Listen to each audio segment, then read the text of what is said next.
Dadaanan muna kami dito para kuha ng video at picture. Wow, si ate. Maganda kasi dito kasi may tiris at ganito makikita mo. Ganda. Grabe maskara nito oh. Grabe. Monster. Tapos na kami nagbibidyohan, nagpipicturan. Alis na kami. Balik na kami sa Cavite. Ayan na, diretso lang kami. Picture daw eh. Ay, nag-abang lang naman yan kung saan makasimplang. Oo, nag-abang lang yan kung may masimplang dyan. Ayun na. Panalo na sila. Napakaganda ng daan eh. Napakalawak. At bihira ka lang makakasalubong at nang sinusundan. Ano lang nga lang to, halos Dio lang nga lang to. Maliit na Honda pero ang tutulin eh. Ayaw pa tumabi. Yan na, naghanap ng matabihan. Ano na, yan tumabi na. Vertikan mo na. Sinigbigay na eh. Yan o, bumalik naman sa gitna. Ayan na. Napakaayos eh, walang problema kahit paangat. Kanina ko pa sinusundan yan kahit nung paangat eh hindi naman sila nahirapan. Kahit may angkas pa, puro malalaki pa sila. Okay rin palang motor na yun eh. Ayan na, vertikan ko na to. Approaching na kami pa Kaibang Tunnel. Diretso yan papuntang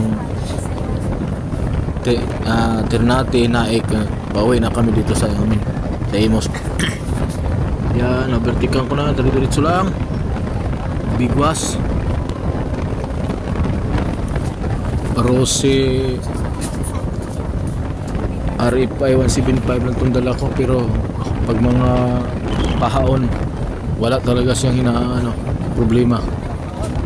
Ang kinakabahan ko lang sa ganitong mga motor kasi computer siya.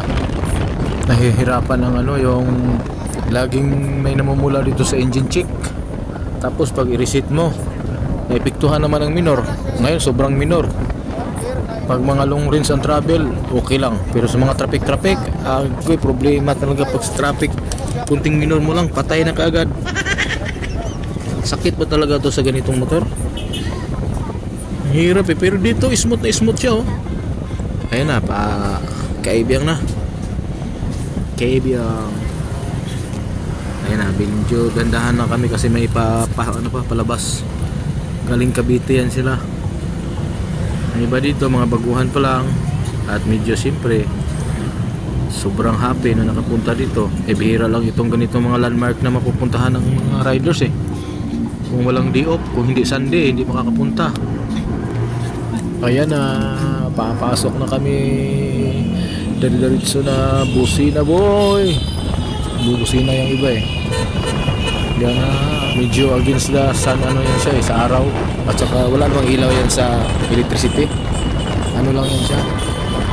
Reflect sa mga ilaw na sasakyan at saka yung sa labas.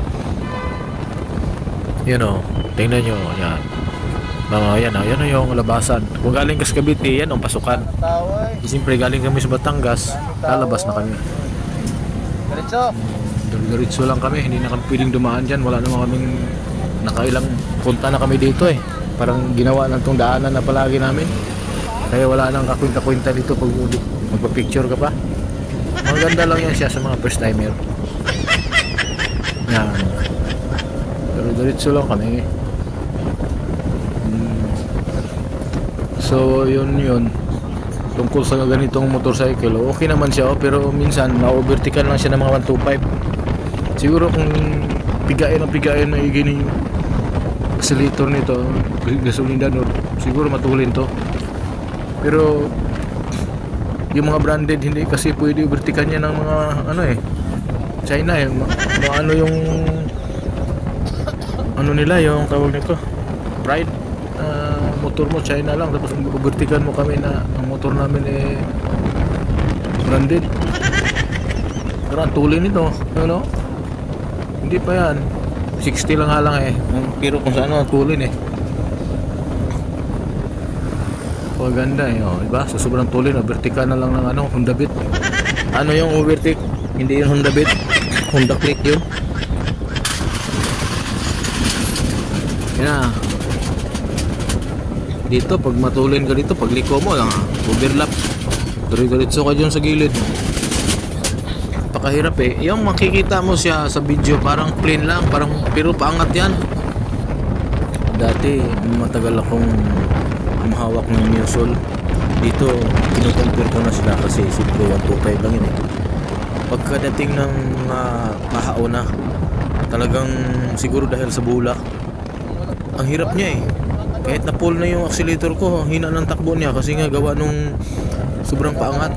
Pero ito, yung Rossi 175 na RFI, walang wala sa kanya lang. Parang wala lang na may inaangat na ano siya, pahaon siya. Parang ganun pa rin ang takbo, hindi nagbabago.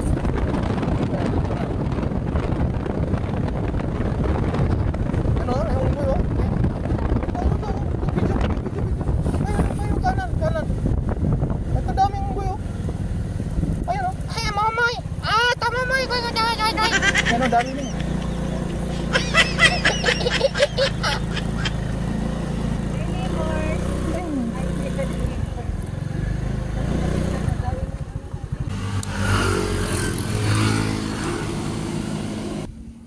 Ayun ang isa. Yan. Tatawid ata yan. Ayun nga, tatawid nga. Ayan na. Tatawid na siya kasi dito sa banda wala daw namimigay ng ano eh, food eh. Ayun oh. Grabe unggoy dito. Ang dami pa nga yan eh, hindi lang nakita sa camera.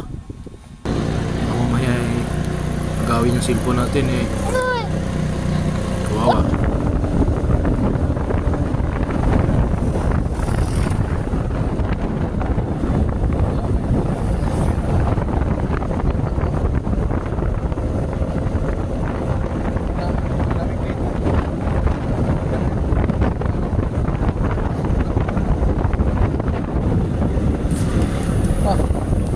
Napakatuli nung nagbabike.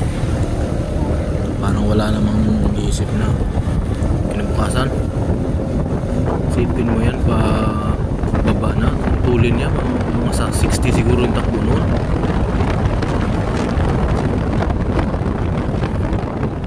Magpo 4 hours na yung takbuhan namin.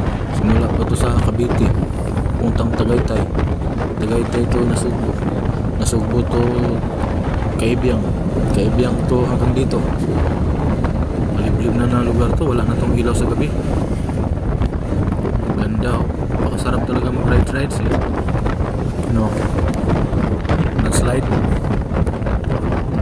Ganda. Yeah, basta mga ganyan kasing guhit na kalsada na may dalawang guhit na dilaw, bawal overtake dyan. Oh, dito ako overtake sa kanan. Wala pa dito ang dilaw eh. Nandiyan mas gitna eh. Pero once na ang motor bigla yung kumanan, simplang ano, wala kang magagawa doon kasi mali eh. Umuberti ka sa kanan eh. Hindi naman yan pwede na umuberti ka sa kanan. Ang ginagawa lang yung umuberti ka sa kanan pag yung sure ball. Yan o. Napakalinaw na yan. Malinis.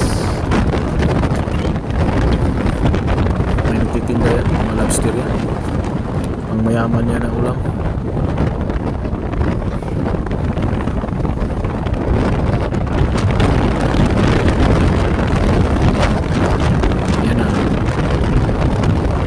Dito eh, sa kanan.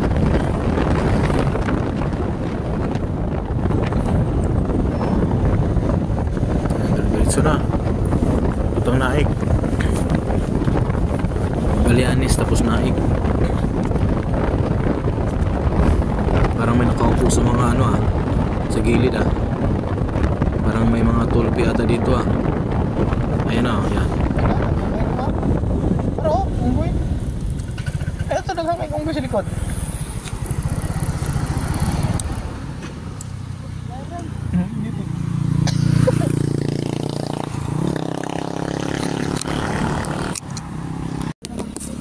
Pagdalang pagkaon.